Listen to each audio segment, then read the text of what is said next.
ராகு வந்து இந்த மாதிரி என் பர்சனல் விஷயத்தில் நீங்கள் தலையிடக்கூடாது யாரோ அப்படின்னு சொன்னோன்னே செமையாக டென்ஷன் ஆயிடுறாங்க நம்ம வந்து அஞ்சலி. அதனால் வந்து மனசு கஷ்டப்பட்டு ரூமில் போயிட்டு கதவை தள்ளிட்டுக்கிறாங்க.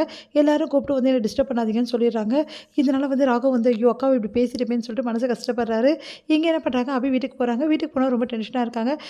அனு வந்து கேட்குறாங்க என்ன ஆச்சுன்னு சொல்லிட்டு.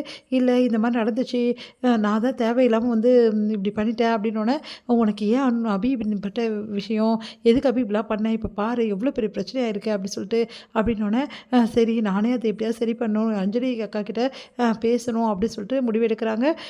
இங்கே என்ன பண்ணுறாரு, எப்படியாவது வந்து நம்ம இதுக்கப்புறம் வந்து வர விடாமல் பண்ணிடணும் அபி இவங்க வந்து வர்றது நல்லதே கிடையாது அப்படின்னு சொல்லிட்டு முரளி வந்து யோசிக்கிறாரு.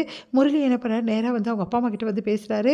இந்த மாதிரி வந்து எனக்கு பிடிக்கல அங்கே போகிறத, தயவுசெய்து நிப்பாட்டிட்டுங்கன்னு சொல்லிட்டு முரளி வந்து நம்ம அபியோட அத்தைக்கிட்டையும் பேசுகிறாரு. அவங்க வந்து நான் எவ்வளோ சொல்லி பார்த்தேன் பாவம் கேட்க மாட்டேங்கிறேன், அவங்க அப்பா அம்மா வர சம்மதிச்சிட்டாங்க, அதனால தான் அவள் அப்படி ஆடுறா அப்படின்ற மாதிரிலாம் சொல்கிறாங்க. சரி நான் அபிக்கிட்ட பேசி பார்க்குறேன்னு சொல்லிட்டு அபிக்கிட்ட போய்ட்டு இந்த மாதிரி அங்கே வேலை செய்யறது எனக்கு பிடிக்கல, நீ போகாத அப்படி சொல்கிறாரு. அதை கேட்டு அபி செமையாக டென்ஷன் ஆகிடுறாங்க. இங்கே பாருங்கள், பாட்டிக்காக தான் நான் போகிறேன், வேறு எந்த காரணத்துக்கும் கிடையாது. மற்றபடி வந்து எனக்கு வேலை செய்யணுன்றது வேறு இடத்துல தான், நான் டைலர் கடை தான் வைக்கணும்னு நினச்சேன், ஆனால் வந்து பாட்டிக்காக தான் நான் போயிட்டுருக்கேன், அதை நிறுத்தவே முடியாது, பாட்டி குணமாக வரைக்கும் நான் போய் தான் தீருவேன் அப்படின்றாங்க. என்ன அபி நான் இவ்வளோ சொல்கிறேன், நான் என் பேச்சை கேட்க மாட்டீங்களா அப்படின்னு சொல்லிட்டு கேட்குறாரு. நீங்கள் பாருங்கள் சார், உங்கள் மேலே எனக்கு மதிப்பு இருக்குது, மரியாதை இருக்குது, அதெல்லாம் ஒரு பக்கம் இருந்தாலும் என்னோட வந்து விருப்பம்னு ஒன்று இருக்குல்ல சார், எனக்கு என்ன விருப்பமோ அதெல்லாம் நான் செய்ய முடியும். அப்போது என் விருப்பம் உங்களுக்கு முக்கியம் கிடையாதா?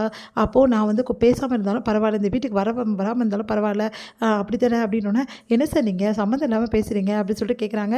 நான் சம்மதத்தோடு தான் பேசுகிறேன், நீங்கள் அந்த வீட்டுக்கு போனால் நான் உங்ககிட்ட பேச மாட்டேன், இந்த வீட்டுக்கு வரமாட்டேன் அப்படின்னு சொல்லிட்டு போயிடுறாரு. உடனே அமைதியாக இருக்காங்க. என்ன நம்ம இவ்வளோ சொல்கிறோம் அமைதியாக இருக்கா, அப்போ நம்ம மேலே எந்த அபிப்பிராயம் இவருக்கு இல்லையா அப்படின்னு சொல்லிட்டு செமையாக டென்ஷன் ஆகிறாரு.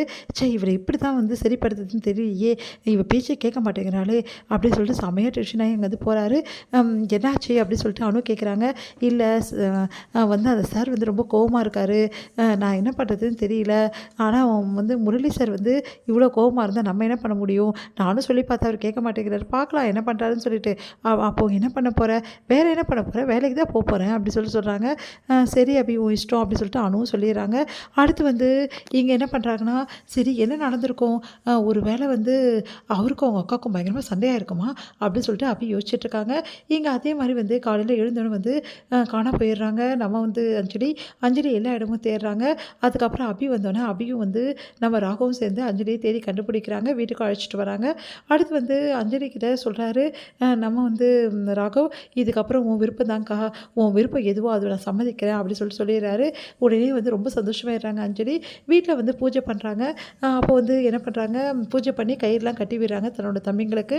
அவங்களாம் ரொம்ப சந்தோஷப்படுறாங்க. இதெல்லாம் பார்க்குற பாட்டி வந்து இந்த சந்தோஷத்துக்கு காரணம் வந்து அபி தான். இதே மாதிரி என் வீடு எப்போவுமே சந்தோஷமாக இருக்கணும்னா அபி இங்கே இருக்கணும், அதுக்கு வந்து ராகவ அபி கல்யாணம் பண்ணிக்கணும், ரொம்ப நல்லாயிருக்கும், இந்த வீட்டு மருமகளாக நல்லா இருக்கும்னு யோசிக்கிறாங்க. இது